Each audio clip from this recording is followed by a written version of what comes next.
Welcome to जीवी coaching. मैं संतोष sir, आप सभी को जीवी कोचिंग में स्वागत है। आज का जो सेशन है माय डियर स्टूडेंट, जो हम लोग इंटरमीडिएट का भौतिक विज्ञान का पहला अध्याय जो पढ़ रहे थे, आज उसका बचा था, हम लोग उसको पढ़ेंगे। तो आइए हम देखते हैं कौन सा टॉपिक आज हमको पढ़ना है। तो हम लोग जो पढ़ रहे थे पहला अध्याय कि वैद्युत आवेश तथा क्षेत्र, तो उसमें हम लोग देखिए क्या क्या पढ़ चुके थे। हम अगले वीडियो में पढ़ा चुके थे, अब इस वीडियो में क्या पढ़ाना है देख लेते हैं। पहले देखिए, हम लोग अगले वीडियो में पढ़ चुके हैं वैद्युत आवेश, दूसरा पढ़ चुके हैं चालक तथा विद्युत रोधी, तीसरा पढ़ चुके हैं प्रेरण द्वारा आवेशन, और चौथा पढ़ चुके हैं वैद्युत आवेश के मूल गुण, पांचवा पढ़ चुके हैं कूलाम का नियम, और छठवां भी पढ़ चुके हैं बहुल आवेशों के बीच का बल।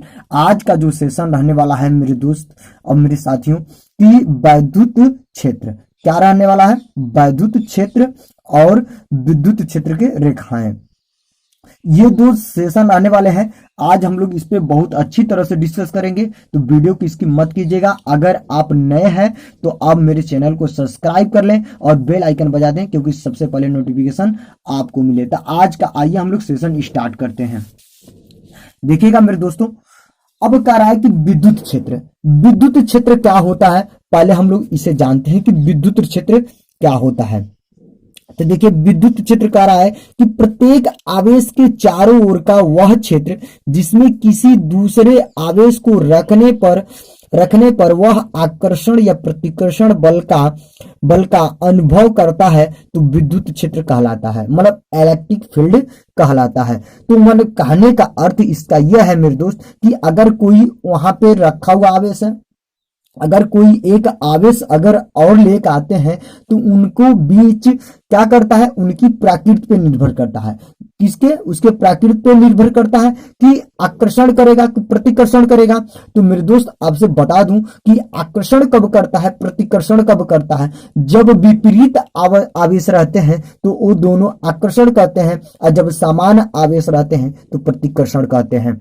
मतलब अगर जो भी हम लोग इस पे विद्युत क्षेत्र का जो हम लोग डिस्कस कर रहे हैं वो किस पे बल कार्य करता है, कौन सा बल कार्य करता है, स्थिर विद्युत बल पे कार्य करता है। तो आइए इसका कुछ नोट्स हम लोग समझ लेते हैं जो बहुत ही महत्वपूर्ण है कि समरूपी विद्युत क्षेत्र। ये तो देखिएगा, यहां से जो टॉपिक होता है नोट में हमने जो लिखे हैं ये मेरे साथियों बहुत ही महत्वपूर्ण होता है, कंपटीशन के लिए भी और अदर के लिए आप लोग के पूछ भी लेता है कि समरूपी विद्युत क्षेत्र, क्योंकि विद्युत क्षेत्र सभी लोग जानते हैं, विद्युत क्षेत्र सभी लोग जानते हैं, लेकिन समरूपी विद्युत क्षेत्र पूछ लेता है, नहीं जानते हैं। असमरूपी विद्युत क्षेत्र पूछ लेता है, परिवर्तित विद्युत क्षेत्र पूछ लेता है, अपरिवर्तित विद्युत क्षेत्र पूछ लेता है। तो इसका हम लोग डिस्कस करते हैं। देखिए, कह रहा है कि वह विद्युत क्षेत्र जिसके प्रत्येक बिंदु पर एकांक धनावेश या परीक्षण आवेश समान विद्युत बल का अनुभव करे तो समरूपी विद्युत क्षेत्र कहलाता है। मतलब कहने का अर्थ यह है कि मेरे साथियों की एकांक धनावेश या परीक्षण आवेश, मतलब कोई हो, चाहे एकांक आवेश हो चाहे परीक्षण आवेश हो, लेकिन उसमें हम लोग किसका अनुभव समान करें, जो उसका विद्युत बल लग रहा है उनको क्या करें, उसमें क्या होना चाहिए, समान होनी चाहिए। उसी को हम क्या कर सकते हैं, समरूपी विद्युत क्षेत्र कहते हैं। अब आइए असमरूपी, सेम टू सेम इसी का उल्टा होता है। कह रहा है कि वह विद्युत क्षेत्र जिसके भिन्न भिन्न बिंदुओं पर एकांक धनावेश अलग अलग विद्युत बल का अनुभव करते हैं तो असमरूपी विद्युत क्षेत्र कहलाता है। कि मतलब अगर विद्युत क्षेत्र है, अगर उसमें कोई आवेश है, अगर यहां से जगह दूसरे जगह उठा दें, मतलब एक जगह से जब दूसरे जगह कर दें तो उनका क्या हो, उनका जो विद्युत बल है वो क्या हो, बदल जाए, तो उसी को हम क्या कह सकते हैं, असमरूपी विद्युत क्षेत्र कहते हैं। अब आइए हम लोग देखते हैं प्रावर्तित विद्युत क्षेत्र।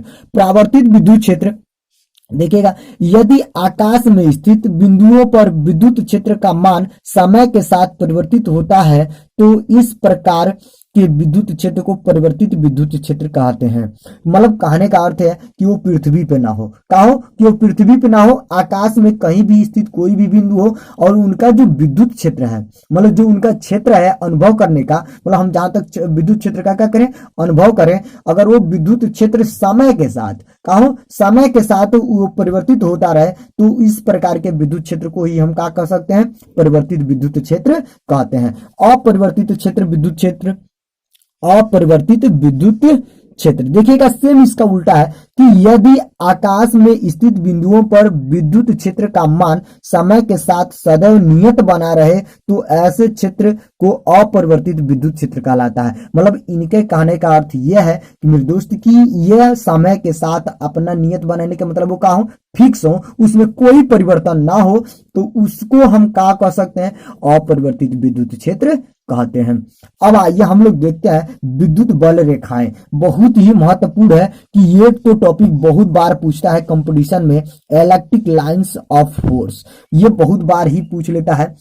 तो देखिए किसे कहते हैं, विद्युत क्षेत्र में रखे एक परीक्षण आवेश द्वारा तय किए गए काल्पनिक निष्कर्ष कोण वक्र को ही विद्युत बल रेखाएं कहते हैं। मतलब अब इससे नहीं समझ में आ रहा है कि इनकी जो गुण है अभी आपको समझ में आ जाएगा। देखिएगा अब क्या कह रहा है, कह रहा है कि अब इनका हम लोग क्या पढ़ेंगे, विद्युत बल रेखाएं के निम्नलिखित गुण होते हैं। अब इस गुण से आप इसको समझ सकते हैं कि विद्युत क्षेत्र में रखे एक परीक्षण आवेश द्वारा तय किए गए काल्पनिक निष्कर्ष कोण वक्र को ही विद्युत बल रेखाएं कहते हैं। कि मतलब अगर कोई वक्र हो उस पे का हो निष्कर्ष हो, मतलब वो का हो काल्पनिक रेखा में ही हो। तो आइए हम लोग इसके गुण से समझते हैं। देखिएगा पहला गुण कह रहा है कि विद्युत बल रेखाएं धनात्मक आवेश से प्रारंभ होती है तथा ऋणात्मक आवेश पर समाप्त हो जाती है। मतलब कहने का अर्थ यह है कि ये जब भी विद्युत बल रेखाएं जो होती हैं वो धनावेश से क्या होती हैं, निकलती हैं, और वो कहां पे जाके समाप्त हो जाती है, ऋणावेश की तरफ जाके समाप्त हो जाती है। देखिए यहाँ पे हम फिगर बना चुके हैं कि ये धनावेश है, ये क्या है, ऋणावेश। तो मतलब देख रहे हैं कि धनावेश से क्या हो रहा है कि सब के सब ये निकल रहे हैं, विद्युत बल रेखाएं निकल रहे हैं, और ये जाके अगर देख रहे हैं इधर जो माइनस आवेश है इस पे क्या हो रहा है, सब के सब आकर्षित हो रहे हैं, मतलब इन पे क्या हो रहा है, समाप्त हो जा रहा है। अब आइए हम लोग दूसरा देखते हैं। दूसरा कह रहा है कि विद्युत बल रेखाएं धन आवेश से शुरू होकर ऋण आवेश पर समाप्त होती हैं, परंतु ये रेखाएं बंद पासा में नहीं बनाती हैं। देखिएगा कहने का अर्थ यह है मेरे दोस्त, बहुत ही महत्वपूर्ण टॉपिक है, बहुत बार पूछ लेता है कि कंपटीशन के लिए तो बहुत ही महत्वपूर्ण है। और ये बहुविकल्पी क्वेश्चन भी यहीं से बनता है कि ये पूछता है कि विद्युत बल रेखाएं जो धनावेश से शुरू होकर ऋणावेश में समाप्त होती हैं, लेकिन वो परंतु रेखाएं बंद पासा नहीं बनाती हैं। मतलब अगर ये देखिएगा, अगर ये प्लस से तो निकल रही है, माइनस में जा रही है, लेकिन क्या हो रहा है कि फिर वो अपने आप में कहीं ना कहीं वो क्या हो रही है, फैल रही हैं। तो आइए अब अगला देखते हैं इसका गुण क्या होता है। देखिए अगला गुण जो तीसरा है, कह रहा है कि विद्युत बल रेखाएं किसी बिंदु पर खींची गई स्पर्श रेखा उस बिंदु पर परिणामी विद्युत क्षेत्र की दिशा को प्रदर्शित करती हैं। कि मतलब कह रहा है कि विद्युत बल रेखाएं कि किसी बिंदु पर खींची गई, किसी भी बिंदु पर खींची गई स्पर्श रेखा, मान के चलिए ये रेखा है, देखिएगा हम फिगर बना चुके हैं, आपको कॉन्सेप्ट कराने के लिए हमने ये फिगर बना दिए हैं कि देख रहे हैं किसी भी अगर ये खींच रहे हैं तो खींची हुई स्पर्श रेखा बिंदु की परिणामी विद्युत क्षेत्र की दिशा को प्रदर्शित करती है। अगर मैं एक वक्र खींच रहा हूं, कोई एक वक्र खींच रहा हूं, तो देख रहे हैं कि ये अगर इधर जा रहा है तो ये भी विद्युत क्षेत्र है, अगर ये जा रहा है तो फिर इधर देख रहे हैं ये ऐसे हो गया, लेकिन ये फिर क्या है, विद्युत क्षेत्र क्या करता है, वो प्रदर्शित करता है। अब देख लीजिए चौथा इसका जो गुण है, दो समान आवेशों के लिए विद्युत बल रेखाएं आवेशों को मिलाने वाली अक्ष के परितः घूर्णन समीतात रखती है।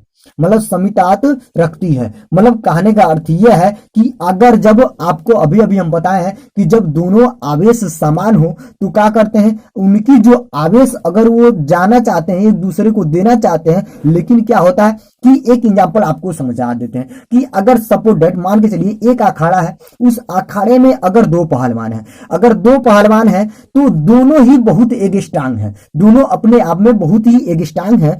तो क्या करेंगे मेरे दोस्त, एक दूसरे को क्या करेंगे, प्रतिकर्षण करेंगे, क्योंकि दूर हटेंगे। तो वही कारण है कि जब ये समान आवेश होती हैं, इनकी जो विद्युत बल रेखाएं होती हैं ये दूसरे से क्या होती हैं, एक दूसरे से दूर को क्या होती हैं, माने घूर्णन अक्ष करके घूर्णन समीतता कर रखती हैं। कि मतलब इसका अर्थ ये हुआ कि ये दूर दोनों क्या होती हैं, आपस में दूर हट जाती हैं।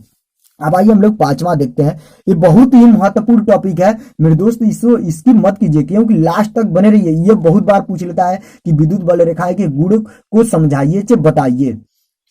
तो देखिए कह रहा है कि धनावेशित अनंत लंबाई चादर के कारण विद्युत बल रेखाएं चादर पर लंब होती हैं। तो अब देख लीजिए सेम टू सेम सब एक ही प्रोसेस से चल रहे हैं। अब देख रहे हैं अभी भी समान है तो आपस में क्या हो रहा है, दूर दूर जा रहे हैं फिगर में। अगर यहाँ पे भी जब हम कोई अगर प्लस ले लिए, हमने इसमें कोई प्लस चादर ले लिए, अनंत चादर, जो चादर के कारण ये विद्युत बल रेखाएं हैं क्या होती हैं, दूर हटेंगी। अगर मैं यही माइनस लेता तो ये क्या होती, पास आती।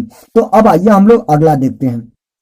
इसका जो अब आपका छठवां है, बल रेखाएं लंबाई के अनुदिश से सिकुड़ने की प्रवृत्ति रखती हैं, जिसमें यह निष्कर्ष निकलता है कि विपरीत आवेशों के मध्य आकर्षण होती हैं।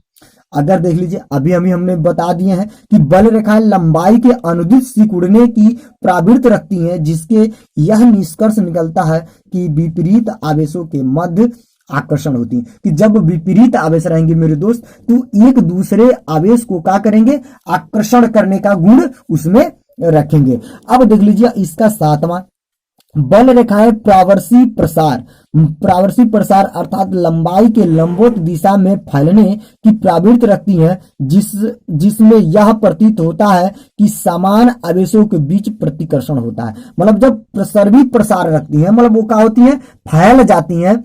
जब वो फैलेंगी तो जाहिर सी बात है मेरे साथियों कि वो क्या होंगे कि एक दूसरे के जब समान आवेश होंगे तो एक दूसरे से क्या होंगे, दूर हटेंगे। अब आइए हम लोग देख लेते हैं इसका आठवां, कह रहा है कि विद्युत बल रेखाएं दिशा में विद्युत विभव घट जाती है। विद्युत बल रेखाएं की दिशा में विद्युत विभव का होते हैं, घट जाती हैं। मान कहने का अर्थ यह है कि जब दिशा में रेखा की दिशा में अगर विद्युत बल की रेखा की दिशा में विद्युत विभव घट जाती है, जब दूर तक जाती हैं तो उनकी विभव का होता है, घट जाता है। तो ये अब देखिए नौवां, एक समान विद्युत क्षेत्र में बल रेखाएं समांतर तथा समान दूरी पर होती हैं। एक समान अगर कोई विद्युत क्षेत्र है तो उसमें बल जो रेखाएं होती हैं समांतर होती हैं और समान दूरी पर होती हैं। अब आइए हम लोग देख लेते हैं 10वां, बल रेखाएं समविभव पृष्ठ तथा चालक की सतह के सदैव लंबवत होती हैं। मतलब कोई अगर मान के चलिए कोई चादर हो, जैसे यहाँ पे अगर ये चादर है तो देख रहे हैं इसके क्या है कि लंबवत है। तो यही कह रहा है कि इनके जो समविभव पृष्ठ हो तो चालक की सतह हो तो उनपे ये जो विद्युत बल रेखाएं होती हैं वो सदैव क्या होती हैं, लंबवत होती हैं। अब आइए हम लोग लास्ट वाला देखते हैं, एक समान विद्युत क्षेत्र में धनावेशित कण का प्रारंभ वेग का होता है शून्य अथवा बल रेखा की दिशा में तो कण बल की दिशा में गति करेगा अन्यथा नहीं। देखिएगा कहने का अर्थ यह है कि एक समान विद्युत क्षेत्र में धनावेशित कण का प्रारंभिक वेग शून्य, जो उसका प्रारंभिक वेग का होता है शून्य अथवा बल रेखा की दिशा में है तो कण बल रेखा की दिशा में गति करेगा अन्यथा नहीं करेगा। अगर उसकी दिशा में है तो गति करेगा अन्यथा नहीं गति करेगा। अब आइए हम लोग अगला टॉपिक देखते हैं, विद्युत क्षेत्र की तीव्रता। क्या देखते हैं, विद्युत क्षेत्र की तीव्रता। अब विद्युत क्षेत्र की तीव्रता क्या होती है इसे हम लोग जानते हैं विस्तार से। कहता है कि विद्युत क्षेत्र के किसी बिंदु पर प्रति एकांक परीक्षण धनावेश पर लगने वाले बल को उस बिंदु पर विद्युत क्षेत्र की तीव्रता कहते हैं। मतलब कहने का अर्थ यह है कि विद्युत क्षेत्र के किसी बिंदु पर प्रति एकांक परीक्षण, कौन, प्रति एकांक परीक्षण, और वो कौन सा होना चाहिए, धनावेश पर लगने वाले बल को ही उस बिंदु पर विद्युत क्षेत्र की तीव्रता कहते हैं। यदि विद्युत क्षेत्र के किसी बिंदु पर परीक्षण आवेश क्या हो, Q0 पर बल F लगा रहा हो तो उस समय विद्युत क्षेत्र की तीव्रता E बराबर F अपान Q0 या E बराबर F अपान Q0 होता है। अब ये मेरे दोस्त बहुत ही इसका जो कॉम्पिटिटिव क्वेश्चन में पूछता है कि ये विद्युत क्षेत्र की तीव्रता कौन सी राशि है, सदिश है कि अदिश है। हमने पहले ही आपको बता चुके हैं कि सदिश राशि किसे कहते हैं, अदिश राशि किसे कहते हैं। तो सदिश राशि देखिएगा फिर से हम आपको बता देते हैं कि सदिश राशि वे भौतिक राशियां होती हैं जिन्हें परिमाण के साथ साथ दिशा की भी आवश्यकता होती है, उसे सदिश राशि कहते हैं। अदिश राशि उसे कहते हैं जिसे परिमाण के साथ साथ दिशा की आवश्यकता नहीं होती है, उसे अदिश राशि कहते हैं। तो यह क्या होता है कि सदिश राशि होता है और इसका जो एसआई मात्रक होता है न्यूटन प्रति कूलाम होता है। अब आइए यहाँ से बहुत ही महत्वपूर्ण टॉपिक है। अब देख लीजिए, बिंदु आवेश के कारण विद्युत क्षेत्र की तीव्रता। बिंदु आवेश के कारण विद्युत क्षेत्र की तीव्रता बहुत ही बार पूछा गया क्वेश्चन है। माना एक विद्युत आवेश Q बिंदु O पर स्थित है, तो O से R दूरी पर स्थित बिंदु P पर विद्युत क्षेत्र की तीव्रता ज्ञात करनी है, अर्थात OP बराबर R। मतलब O और P बराबर, यहाँ से फिगर से कॉन्सेप्ट कीजिए कि O और P की दूरी क्या है, R है। यहां से यहां तक की दूरी R है और कह रहा है कि हमको किस पे करना है, P बिंदु पे। P बिंदु पे हमको क्या करना है, विद्युत क्षेत्र की तीव्रता ज्ञात करनी है। तो अब देख लीजिए कूलाम के नियम के अनुसार, अब कूलाम के नियम के अनुसार इन्हें क्या करना है, बताना है। तो कूलाम के नियम क्या होते हैं, पहले इसे जान लें, क्योंकि हमने कूलाम का अगले वीडियो में बना दिए हैं। अगर आप नहीं देखे हैं तो आपको डिस्क्रिप्शन बॉक्स में उसका लिंक है, आप लोग कूलाम का नियम विस्तार पूर्वक देख लें। तो अब आइए कूलाम का नियम हम थोड़ा सा बता देते हैं। कहता क्या है कि दो बिंदु आवेशों के क्या होता है, दो बिंदु आवेशों के गुणनफल के समानुपाती तथा उनकी दूरी के वर्ग के व्युत्क्रमानुपाती होता है, उसी को ही हम क्या कहते हैं, कूलाम का नियम। तो अब आइए देखिए, हम कूलाम के नियम के अनुसार, मतलब बिंदु P पर रखे परीक्षण आवेश Q पर रखने वाला बल होगा F बराबर, हम कूलाम के नियम जानते हैं क्या होता है, 1/4 पाई Q1 Q2 अपन R स्क्वायर। लेकिन हमने यहाँ पे Q लिया है, Q0 लिए हैं, तो लिखेंगे क्या, Q इंटू Q0 अपन R स्क्वायर। जो R पे हमने कैप लगा दिए हैं वो क्या दर्शा रहा है, इकाई सदिश दर्शा रहा है, Q से Q0 की ओर है। अतः बिंदु P पर आवेश Q के कारण विद्युत क्षेत्र की तीव्रता हम लिखेंगे का E बराबर, अभी अभी हमने आपको बताए थे कि विद्युत क्षेत्र की तीव्रता क्या होता है, विद्युत क्षेत्र के किसी बिंदु पर प्रति एकांक परीक्षण आवेश पर लगने वाले बल को उस बिंदु पर विद्युत क्षेत्र की क्या कहते हैं, तीव्रता कहते हैं। E बराबर F अपन Q0, तो हम लिखेंगे का E बराबर F अपन Q0। हम जानते हैं F का मान हमने यहाँ से निकाल लिए हैं, तो लिख सकते हैं का E बराबर F का मान जब रखेंगे तो क्या रखेंगे मान, 1/4 पाई Q1 Q0, तो Q0 से Q0 कैंसिल हो जाएंगे। अगर मैं इसमें रखता हूं तो Q0 से Q0 क्या हो जाएंगे, कैंसिल हो जाएंगे, जिसके कारण बचेगा Q/R स्क्वायर, और कैप लग जाएगा R का, इसका मात्रक हो जाएगा न्यूटन प्रति कूलाम।